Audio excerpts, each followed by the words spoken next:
जेव्हा सत्तेमध्ये महाविकास आघाडी होती तेव्हा एसटीच्या कष्टकऱ्यांसाठी सदावर्ते सरकारच्या विरोधात याचिका करते होती. आता जेव्हा महायुती सत्तेत आहे तेव्हा सरकार विरोधात संप पुकारणाऱ्या अंगणवाडी सेविकांच्या विरुद्ध सदावर्तींनी याचिका केली आहे.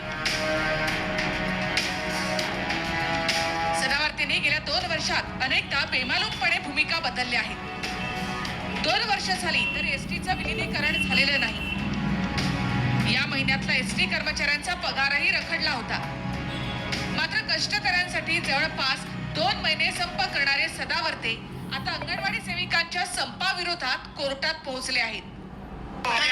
चोटवर लोकांनी विलीनीकरण जोपर्यंत होत नाही तोपर्यंत कोणी कष्टकरी स्टेअरिंगवर बसणार नाही. स्टेअरिंगवर बसायचं असेल तर शरद पवारनी बसायचं, घंटी मारायची असेल तर परबनी मारायची आणि अजित पवारनं बसमध्ये बसून प्रवास करायचा. ही आमची म्हणजे सध्याच्या संपामुळे 78,000 सरकार 78,000 माझी बालगोपाळ छोटी छोटी उद्याच्या भारताचं भविष्य असलेली मुलं ही कुपोषणात फेस करत आहेत. एसटी महामंडळाचं इतकं लाखो रुपयाचा त्यांनी घोटाळा करून केली, तो आता आमच्यावर अत्याचार करून बघतोय. त्यांना म्हणा 5,000 तुमचं कुटुंब चालवून दाखवा. अरे तू काय पैसे खाऊ खाऊ एवढा मोठा झालायस? तू तिच्या संपामध्ये करोडो लाखो रुपये या गुणवंत सदावर्तेनं खाल्लेले आहे. शासनाला माहिती आहे, पण हे शासन डोळे बंद कान उघडे करून ऐकत नाही आहे आणि तुम्हाला विचारत नाही. सर्वांमध्ये ढवळाढवळ करता आणि मागे हटता. दलालाची दलाली करणं बंद करा तुम्ही. दलाल आहे गुणवंत सदावर्ते यांनी बिलकुल आमच्या नादी लागू नये. जी मुलं आज कुपोषण फेस करत आहेत, जी माता म्हणजे ज्या गर्भवती माता असतात, नुसतं मुलंच नाही तर त्या गर्भवती मातांचं लसीकरण, त्या गर्भवती मातांच्या संदर्भातलं न्यूट्रिएंट फूड हे सगळं त्या शाळेतून मिळतंय. ह्या माता कोण आहेत? ह्या माता दारिद्र्य रेषेखालच्या कुटुंबातल्या आहेत. ह्या माता कोण आहेत? सरकार. ह्या ट्रॅक्टरवाल्या माता नाही आहेत. ह्या माता कोण आहेत? सरकार. ह्या कार जीपवाल्या नाही आहेत.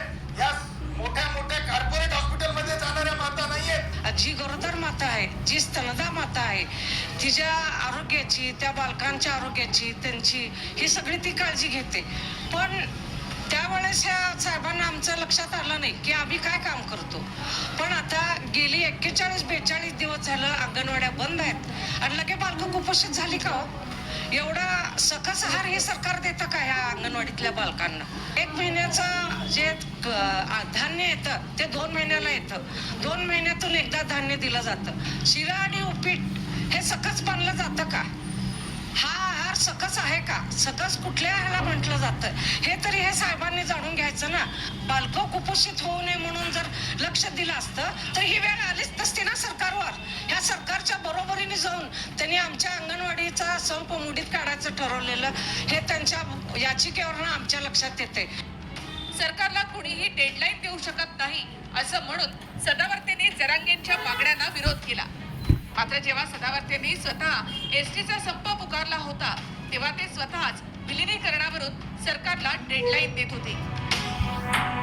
मैदानच्या पोलीस निरीक्षकांना मी सांगत आहे, वॉर्निंग देत आहे. पोलीस आयुक्त हेमंत नगराळेंना मी सांगत आहे, पोलीस महासंचालक संजय पाढेंना मी सांगत आहे, जर तुम्ही माझ्या कष्टकऱ्याच्या केसाला धक्का लावला तर तुमच्या सिव्हिल सर्व्हिसचे रूल मी कोळून पिलेले आहेत.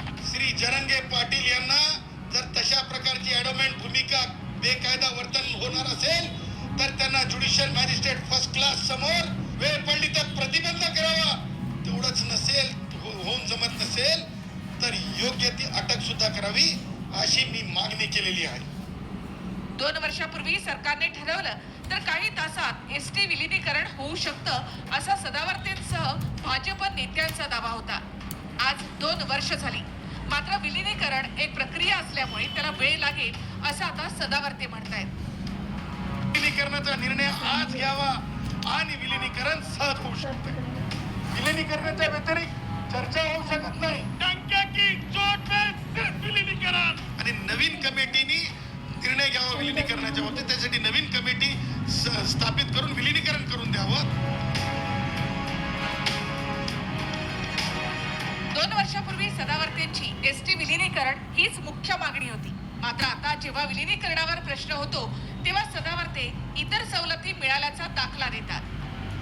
तो म्हणतो नाही, विलिनीकरणच आमचा मुद्दा आहे, त्यामुळे विलिनीकरणच मुद्दा आहे, बाकी सब बकवास आहे. पैशासोबत सौदा करताय, पगारीच्या पैशासोबत. नाही, मागण्या पूर्ण झाल्या नाही तसं कोण म्हणलं? 48% DA दिलाय, परंतु एरियर्स नाही. गेल्या महिनाभरापासून अंगणवाडी सेविकांचा संप सुरू आहे. अंगणवाडी सेविकांना सध्या 10,000 तर मदतनीसाला 5,000 मानधन आहे.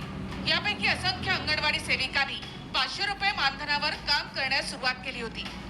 25 ते 30 वर्ष लोटल्यानंतर आता ज्या अंगणवाडी सेविका निवृत्त होतील त्यांना पेन्शन म्हणून 1ही रुपया मिळणार नाही. त्यामुळेच आम्हाला सरकारी कर्मचाऱ्यांचा दर्जा द्या, तोपर्यंत मानधन 26,000 करा अशी मागणी आहे. माहितीनुसार अंगणवाडीची 20,000हून जास्तीची पदं रिक्त आहेत.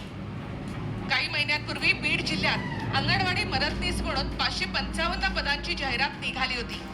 यासाठी तब्बल 4,557 अर्ज आले आणि धक्कादायक म्हणजे 5,000 रुपये मानधनाच्या नोकरीसाठी इंजिनियर, MSc, B.Ed झालेल्यांचे अर्जही आले होते. Bureau report, TV9 Marathi.